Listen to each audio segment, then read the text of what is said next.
Hello students, आज हम पढ़ेंगे 9th क्लास की साइंस की 43rd वर्कशीट, जिसका टॉपिक है force and laws of motion.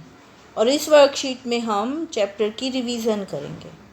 बच्चों, हमने चैप्टर के अंदर बहुत सारे डिफरेंट टॉपिक्स के बारे में पढ़ा। सबसे पहले हमने फोर्स के बारे में पढ़ा कि फोर्स क्या है, पुल और पुश है। और 2 टाइप्स की फोर्स थी, कौन कौन सी? बैलेंस्ड फोर्स जहाँ रिजल्टेंट फोर्स, और अनबैलेंस्ड फोर्स जहाँ रिजल्टेंट फोर्स 0 से ज़्यादा थी।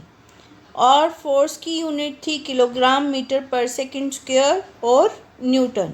और न्यूटन को हमने कैसे डिफाइन किया था? 1 unit of force is defined as the amount that produces an acceleration of 1 meter per second square in an object of 1 kilogram mass। और उसके बाद हमने 3 लॉज ऑफ मोशन पढ़े, Newton's laws of motion. First law of motion में हमने inertia की बात की। इनर्शिया क्या था? Tendency to resist the changes. और मास क्या था? Measurement of inertia. More the mass, more will be inertia.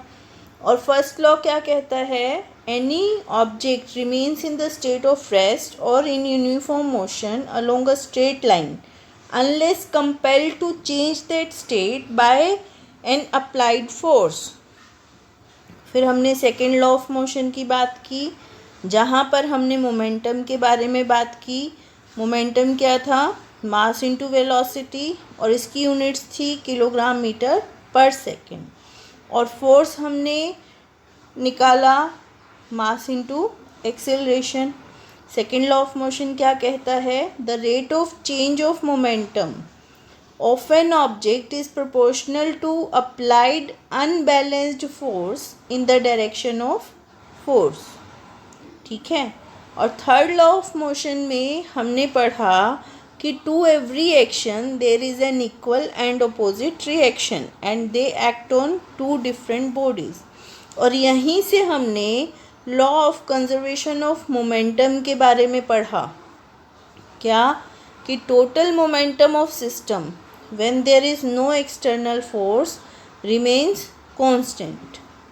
ठीक है, ये थी बच्चों हमारी वर्कशीट और चैप्टर की रिवीजन। अब कुछ क्वेश्चंस देखते हैं। First one is define 1 newton force. अभी हमने इसे डिफाइन किया कि 1 unit of force is defined as the amount that produces an acceleration of 1 metre पर second square in an object of 1 kilogram mass. Next question है SI unit of momentum and force. Momentum की SI units हैं kilogram metre पर second, और force की हैं newton या kilogram metre पर second square. State 3 laws of motion. हम यहाँ से देख सकते हैं, हमने तीनों लॉज ऑफ मोशन अभी किए, हम इसको लिख सकते हैं। Fourth question is right 2 applications of second law of motion. देखो, यहाँ हमने क्रिकेट बॉल की कैच का एग्जाम्पल लिया था एक हमने गन फायरिंग या किसी भी चीज़ को हमने आगे लुढ़काना है, आगे हमने उसको मूव करना है, तो उसके एग्जाम्पल्स हमने यहाँ पर लिए थे। डिफाइन इनर्शिया, तो इनर्शिया को हमने डिफाइन किया tendency to resist the change, that is known as inertia. तो बच्चों, ये थी हमारी वर्कशीट और चैप्टर। आई होप आपको समझ आया होगा और अब आप इसको आसानी से कर पाओगे। Thank you.